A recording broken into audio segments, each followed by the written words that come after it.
Hi, Jim Cameron here. I'm the director of Fire and Ash, and you are watching IndieWire. Well, I actually want to get started with a casting question for you because one of my favorite parts of Fire and Ash was the new villain played by Oona Chaplin, who I thought was just She's not a fantastic. villain. Yeah.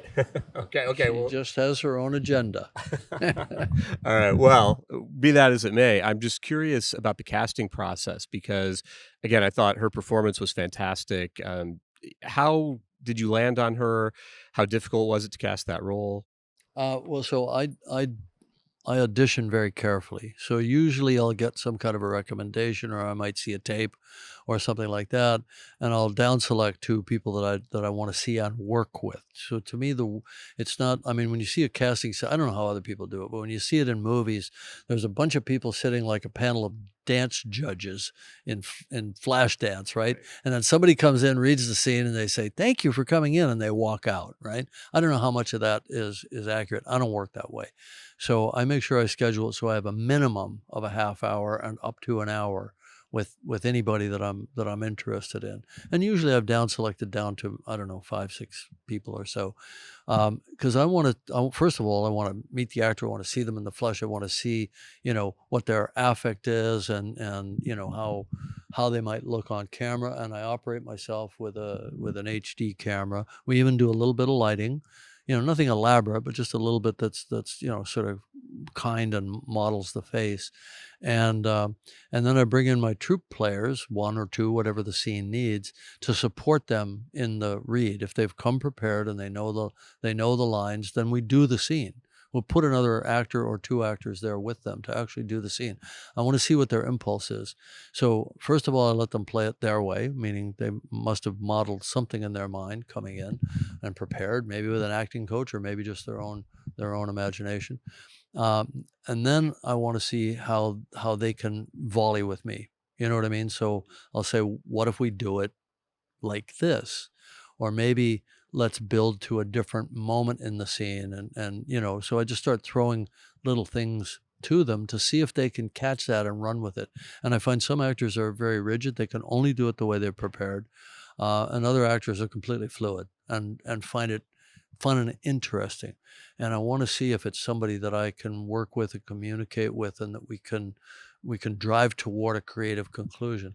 And some of these things are actually quite fun. Yeah, I actually learn something about the scene myself often. So I've written a scene. I love seeing it stood up for the first time, and then I also love finding somebody that I can work with to improve the scene. And then that's usually where because I've learned that the biggest mistake that you can make on a movie is not going over schedule or over budget or making visual or design mistakes. It's the casting. And I look back and I think, all right, I've either been incredibly lucky or I've been doing it the right way that works for me to be able to, kind of see somebody, see who they are as a person. Do they have a sense of humor? Can they hear what I'm saying? Can they bring some creativity to it, their own creativity? And if I feel that, then I'm much more likely to cast them. And then, of course, I'll play back the tape I've shot, and I'll look at how they move and how their face takes the light, how their eyes connect, and so on. I mean, you have to be analytical, you have to be somewhat judgmental, but usually by the time an actor has gotten to me, they're they're an experienced actor. And so unless I'm working with kids, right? So there I have to look past any kind of mistakes or mannerisms that they might have to what their potential is, because they may not have done that much. So what do you remember about when you met with Una? Was it a thing where did you know what you had right away, or? It emerged within. I do remember going fairly long with her and trying to see in a few different ways and really trying to. I mean, almost like you would be. We probably spent more time on that scene than a procedural episodic would have to actually shoot it, right? And I felt that of the actors that I was seeing, and some of these were women whose names you'd know instantly, that were already stars, and people that I had really wanted to work with. Una surprised me with her perception of the character, her physical way of moving, and her fearlessness, utter fearlessness. And she was well prepared. She knew the scene cold, and it's 7 or 8 pages. which is a lot, and I only worked that one scene. I figured it's all in that. And the scene I'm talking about is where she's in the hut with Quaritch, right? And it builds to this conclusion. And yeah, I saw it, and it was kind of a hard decision to turn against faces and names that I knew and had wanted to work with for someone who at the time was pretty unknown. I mean, I don't think she'd even done Game of Thrones yet. At the very least, I hadn't seen it. I didn't know who she was, but and I didn't even realize that she was the daughter of Charlie Chaplin. I mean, the granddaughter of Charlie Chaplin. I didn't realize that she was of indigenous origin, which was unfathomably a stroke of huge luck, because she brought in indigenous people from different tribes in the Amazon that taught us, or sat with us, held ceremony for us, held space with us, taught us so much. And that was all Oona's doing. And she also had things that she could refer to. She came in, her weapon, her signature weapon, we didn't create that. She created that. She said, there's this thing called a bugang. I think it's Malaysian or Indonesian. And she said, and if I put two of them together like this, I can do this. And she starts twirling it, and I'm like, do that again. She said, and if I get four of them and put them together into two separate ones, I can do this. And she started doing this hypnotic pinwheel. And I'm like, that's in the movie, because we have this sacrifice ceremony that they do kind of impromptu out in the woods. Nobody will ever notice this, but the Ash carry a thing called a Y bow, which is a bow, but one end of it bifurcates into two kind of mini bows, right? And you see them pin spider with it and things like that. Jake actually uses one that he gets from one of the guys. Well, it turns out if you put two of those together and you stretch a piece of leather across it, like it forms a drum head, and that's what they're drumming on. So when they go out on one of these raiding parties, they take the elements of the fire ceremony with them, so they can do it anywhere they go. But some of that stuff came from her. Some of it came from other fire ceremony and other ceremonial sources as well. But Oona had a tremendous impact on even like the other characters. Like Kate Winslet really studied in her preparation the ceremony that the Yawawana shamans brought to us thanks to Oona. Well, that gets at something else that I love about this movie, and really all the Avatar movies, which is so much of it is rooted in reality. I mean, you think of these movies as fantasies, but there seem to be these kind of real world analogs for everything. How rigorous are you about that? I mean, does everything that we see here have some kind of basis in reality or our world? And what kind of research are your production designers doing? They're doing a tremendous amount of visual research. I'm doing a tremendous amount of scientific research, and we sort of meet in the middle with all that. So they're looking at reference material from everything, every phylum that exists, and they're bringing it in as kind of grist for the mill, and I'll look at it and say, I love that eye, or I love that appendage, or I love that texture, and then they'll mash it up, and they'll put that texture from, let's say, a sea turtle onto a tulkun as part of because they're called the sort of the armored whales. The tulkun have this very hard external armor, because presumably they evolved in a sea filled with all kinds of pointy teeth, and they needed to keep their calves safe from predators and so on. So we'd find textures on like tree frogs and blow them up and put them on the wings of the akran, playing a lot with scale and playing a lot with, kind of I like to think of it as the imagination of nature. Of course, all these things in nature play a role. Nature doesn't waste energy on color if it doesn't actually serve a purpose, and then I'll come in with some of the science, and, like why do the mountains float? Well, it's this little thing called the Meissner effect, which is also called flux pinning, and you can actually suspend a class 2 superconductor in a strong magnetic field. You just can't do it at room temperature based on the elements that we have here on Earth and the compounds that we have here on Earth, but it might be possible on another planet. We just haven't found it yet, which is why unobtainium is so important to Earth's economy, especially its energy economy. So it all sort of works at the level that I think a good science fiction writer would flesh out that detail to. I think of Avatar as science fiction, but in reality, I'd say a allegorical fantasy dressed up as science fiction, because really, what are the odds of us finding a humanoid species as close to us physiologically as the Na'vi are? It's ultimately not that logical, and I always remind my design team that, you know, this movie is a dream. It has to have a sort of proximal dream logic in the moment, but it doesn't all have to really add up. And we never do explain why the mountain's floating. Nobody cares. I actually captured a scene, no, shot live action, a scene with Sam Worthington, because he was in the wheelchair as opposed to in his avatar form for the first film, where in voiceover he explains how the mountains float or why they float, something Grace has taught him. And while it's accurate physics, nobody cared. I took the scene out and nobody blinked. It's like, okay, the mountains float. It's fantasy. Well, this is kind of jumping ahead, but because you brought up taking out a scene, I'm very curious about the editorial process on this movie and how challenging it is for you when you have lived with this now. I mean, the Avatar movies you've lived with for decades. I mean, if you go back to when you came up with the idea, it's probably something like 30 years. Yeah, with a 10-year gap, So there was a brief burst of 3 weeks and then 20 years of making avatars. Yeah. But so, so 20 years. So when you are in the editing room, how do you kind of put yourself in that position of being the audience member and knowing, again, like what's working, what scenes you can do without, what ones have to stay? I mean, how do you retain that kind of objectivity when this has been going on in your head for years? I think it's the hardest part of directing is trying to be that audience. I don't think you can ever be 100% objective, but I think you always have to approach every creative moment from the perspective of that audience that you carry with you. It's kind of a filter. And I always have to remind myself in the cutting room.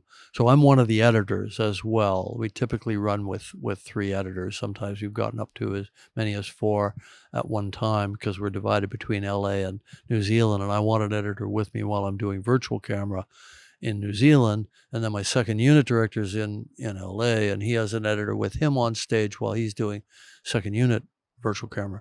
But anyway, I always say to the editors, we have to remember that the audience doesn't know what's coming next. So when I'm sitting there cutting, and often I'll rework or polish a scene myself, I'll take an action scene and I'll put a flop effect on it so I'm seeing it a mirror image. And that's because when you learn a scene and you've worked with a scene, your eye is already tracking in advance by a few frames to the place that the incoming subject will be after the cut. But the audience doesn't have that information. They're not going to process it the way you process it after you've become very, very familiar with the cut.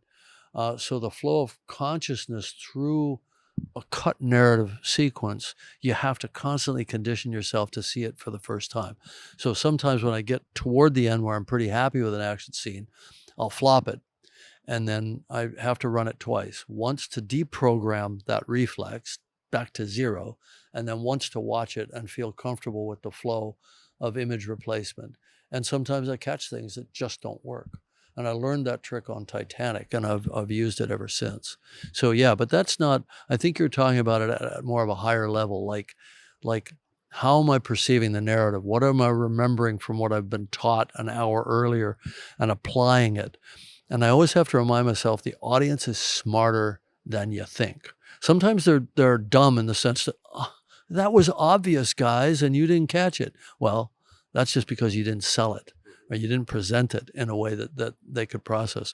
But they will hold on to information, things they've been told, and they will apply it back against later scenes. And always as a writer, I always work in 3s. You reinforce something and the third time it pays off. So it's plant, reinforce, payoff. What I've found is usually it's plant. You don't need the reinforcement. You can go straight to the payoff. Sometimes you don't even need the plant and you can go straight to the payoff.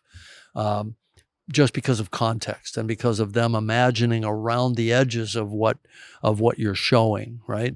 So I think it's the biggest challenge in the directing process and obviously in the editing process to try to keep that audience that's in the back of your mind, that built-in filter, keep it fresh. And part of that is a discipline I have for myself, which is I'll never screen the film for myself more than 5 times, end to end. I'll work on a scene as much as it takes, and sometimes I'll go away from a scene and come back to it. But there's the first time you see an assembly. Usually I want to vomit. I just want to go kill myself or, quit the business. Then there's, a screening after I've worked on it for about 6 months, chopped and changed and restructured and dealt with all the issues that hit me in the gut the first time I saw it.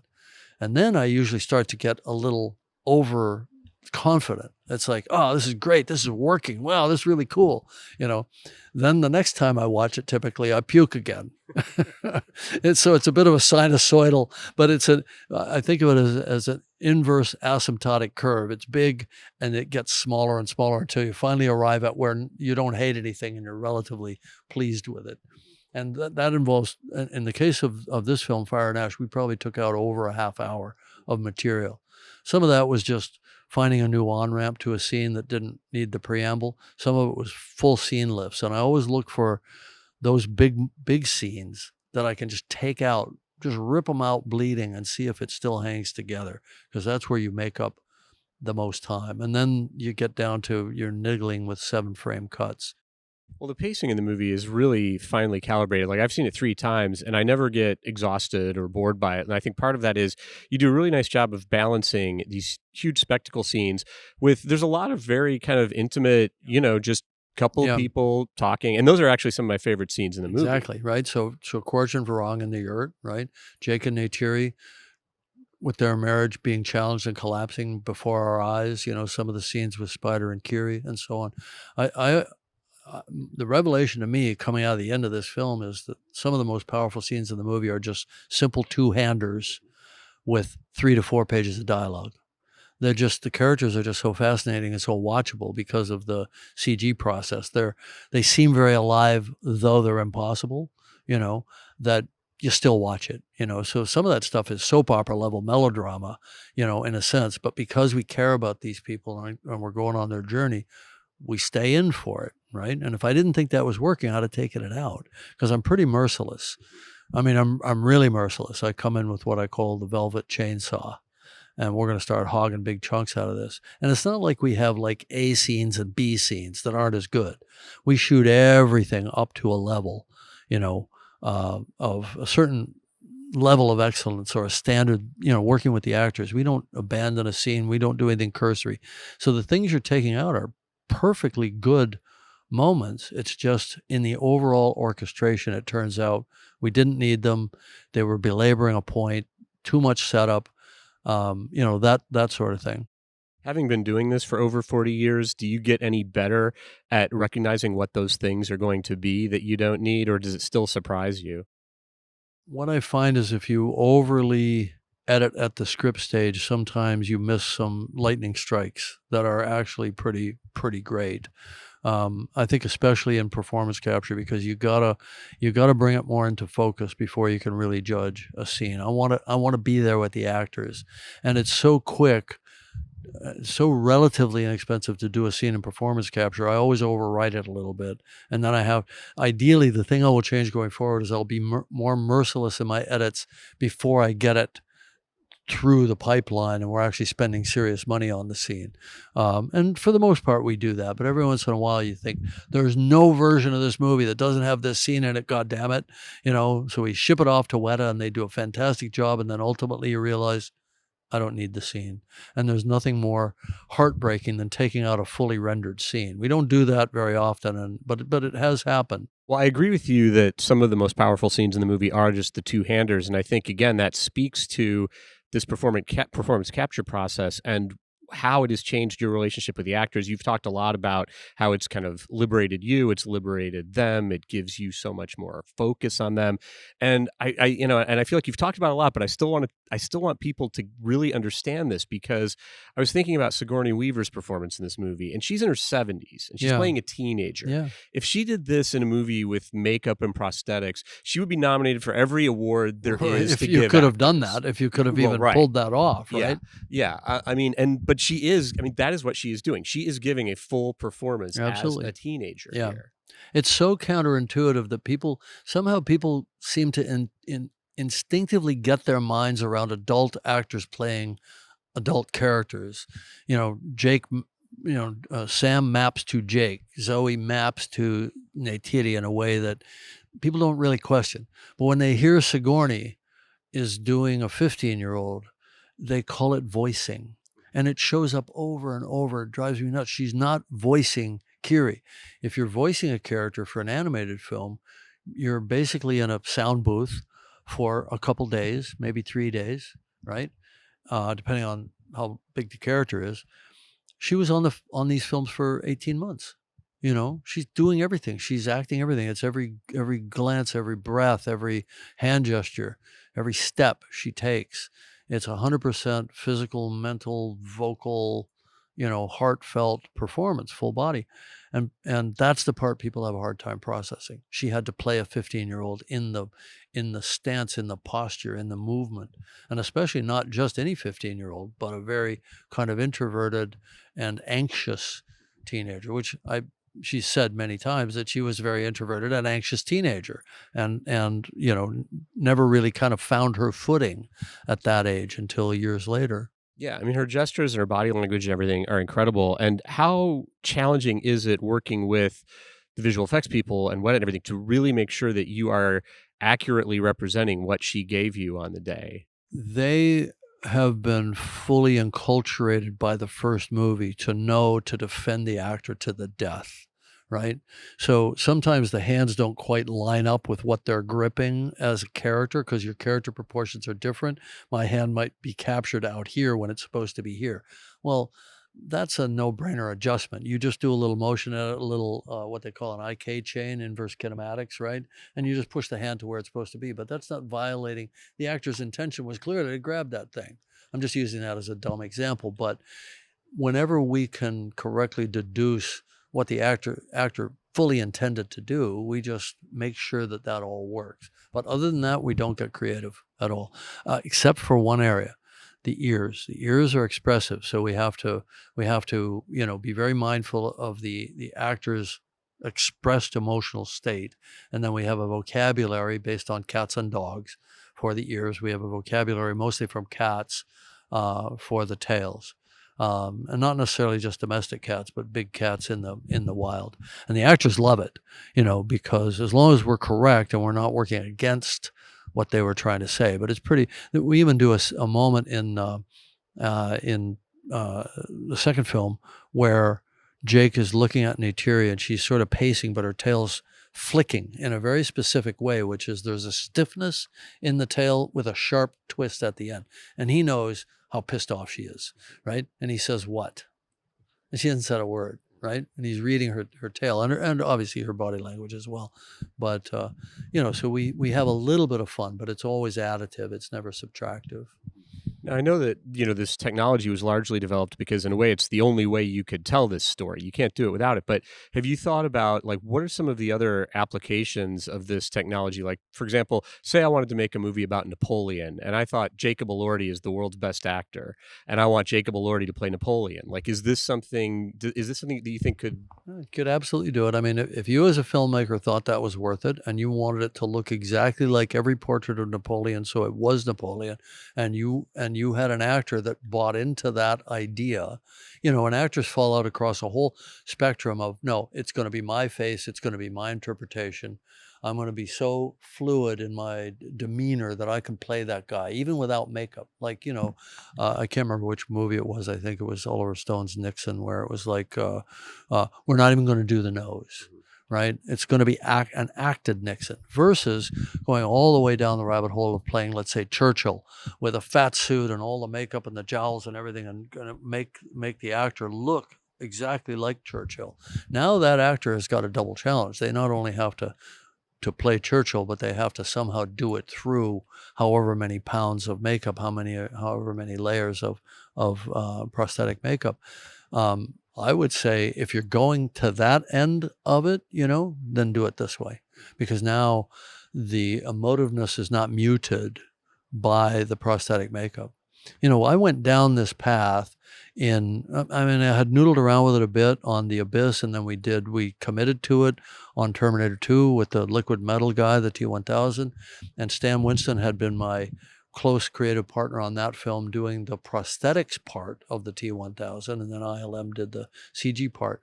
Stan came out of that. He did Jurassic Park, which was also a split. It was kind of a hybrid model. The T-Rex, big T-Rex was done with hydraulics, but a lot of it running and chomping and doing a lot of its more athletic things was done with CG. And it was another hybrid production, very much like T2. Right after that film, I went over to Stan's studio for something. I don't remember what it was. And I saw these people working on Maya. There were, I think, 12 or 15 workstations.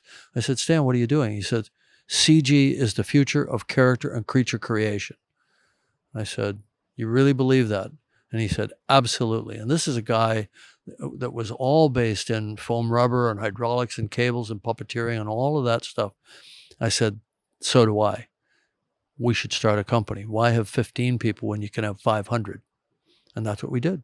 And so we started Digital Domain, and we were ahead of the curve because we had direct experience seeing how powerful it could be, how compelling it could be to the audience.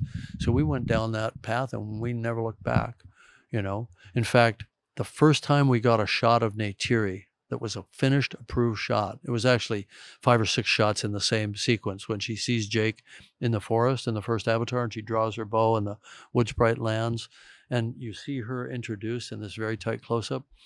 When I got that scene done, and it took months and months and months, and it was the first time we ever had one single shot that we could use in the movie, and it was 3 years into the project. I called up Stan. I knew he was sick. I called up Stan, and I said, Stan, you've got to see this. And he said, all right, I come over tomorrow. And the next day was Saturday. I went over, and his son answered the door and said, Stan's not having a good day. I said, it's all right. I'll wait. So I waited about 3 hours. I had it on my laptop. And this is a little bit of a sidebar story, but it's an interesting story. And his son, Matt, came down and said, it's not going to be today. I said, all right, I'll come back tomorrow. Came back the next day, 10 a.m. Housekeeper answered the door and told me he'd died. So he never saw it, but it was his vision, as much as mine, at least as much as mine. And so I always feel like we're sort of carrying that idea on, that it's all about putting something on the screen that's compelling. And the more impossible and unexplainable it is, kind of in a way, the better. Because Stan never wanted you to see the guys with the levers and the cables and all that. He just wanted you to see the magic, right? So I applied that rule for, Avatar and The Way of Water. And then The Way of Water came out in the middle of the whole beginning of the whole dust up around generative AI in the film industry. And I thought, man, we kind of got thrown under the bus a little bit because people didn't know what was what and how it was done. And they didn't know that it was all actor driven, which is why this time I've bent over backwards to say, this is what the actors did. Trying to hide the magic worked. It worked fine for the film. It didn't impact our box office negatively, but it certainly impacted, I think, the recognition in the acting community of what Sam had done, what Sigourney had done, and so on. Well, and absolutely. I think that the funny thing is, seeing behind the curtain doesn't actually make the movie any less magic or effective. And, it never has. I mean, I remember watching, I used to have like the big box set Laserdisc of Aliens that you put out. And, you watch the commentary on that and see the behind the scenes stuff. And it doesn't make the movie any less scary when you watch it. And I feel like it's the same thing here. I feel like sharing the technology in a way, once the light goes off in the theater and the story starts, it doesn't matter. It becomes its own experience, and it casts a kind of a spell, I think, over the audience, and they willingly suspend disbelief. It's a contract. It's something that's mutual. You have to go with an intention to want to enjoy it. And a movie has to really sort of piss you off and stumble around a lot before you lose that participation. So yeah, you're probably right. I was just thinking, I used to love those HBO behind the scenes featurettes that they'd show before the movie came out. And, it'd be some guys in a car and they'd hit a pipe ramp and they'd flip over and then cut, and everybody'd run in to make sure they were okay and all that. It's like, okay, that kind of adds to the mystique. But seeing people in leotards with a camera bolted to their head, I thought that kind of wouldn't work the same way. I want to end by just talking a little bit about John Landau, because he was absolutely, I think I told you before, he was one of my favorite guys I ever met in the business. Just absolutely, I've never met someone who made everyone feel like his life was a party and you were all invited. And this was... That's a good way to put it. I want to remember that one. Yeah. And this was, so basically finishing this movie, this is the first time in probably 30 years or maybe even more, I don't know, that you're finishing a movie without John Landau. And I'm just wondering what that was like, if you saw the movie in some way as a tribute to him, because I know that, in a certain level, these movies were as, I don't want to say they were as much his as yours, but he loved these things. I mean, he loved them and he believed in them. And I've said this before publicly in recent weeks, that there were times when I lost heart on Titanic and on Avatar. Those were both the most grueling test of staying in and going the distance that I've ever been involved in. And John always believed in the films. I think as an artist, you're supposed to doubt yourself to a certain healthy degree, to drive harder, to push harder, to be better, to be good, but there's a point where it all just seemed, and on Titanic, it was grueling. I mean, they had their knives out. It was a knives out murder mystery for months. Variety was just relentlessly running this, Titanic watch thing to watch us fall on our ass. And John never lost faith in the movie. He always believed in it. And he went out, and that belief allowed him to sell the film. Plus, he was one of the most congenial human beings that ever existed. And people knew, by the way, because of that when he looked you in the eye and he was pissed off, there was not going to be a negotiation about it. You were going to just fix the problem, because, John also was a highly, highly effective producer. And he was, just razor sharp all the time. He was always ahead of the curve. And usually when I'd take a problem to him, I would immediately feel the ripples of the response coming back through the rest of the team. Because sometimes, I would let him be the bearer of, this has to get fixed, people. And he would go out and fix it without ruffling people's feathers, without demeaning them or belittling them. He was always highly empowering to the team. He knew everybody's name. It was pretty remarkable to watch. And, when he got sick and we wanted to take some of the burden off him so that he could focus on healing, of course, he didn't want that. He wanted to be front and center the whole time. He stayed and he fought through it as far as he could. But he did die in June of last year. So the last year and a half, almost a year and a half, we had to do on our own. And I couldn't imagine going out and headhunting another hotshot producer. It just wouldn't fit our culture, right? So I just quietly worked with the people that had surrounded John in those time between year between his diagnosis and his death, and taken on part of the load. I said, all right, guys, it's us now. And we're going to have to work harder, but it's us, and we know what to do. And I've talked to everybody about this, and they said it was the same process for them. What would John do? In a given moment, what would John do? And sometimes, he'd take the path of least resistance to keep the peace, or sometimes he'd fight, and it's knowing the difference. So yeah, I don't believe people truly die in the sense that their existence is imprinted on everybody around them, and that ripples outward endlessly. So, and everybody has modified their behavior based on the gift of having gotten to work with him. Yeah, well, I think he'd be very proud of this movie. It's it's definitely my favorite of the Avatar movies. It's a great movie. I've really enjoyed you coming and talking to me about it. So thanks so much for doing this. It was great talking really appreciate to you. it. Again. Yeah. All right. Always good to see you. Yeah, good to see you too.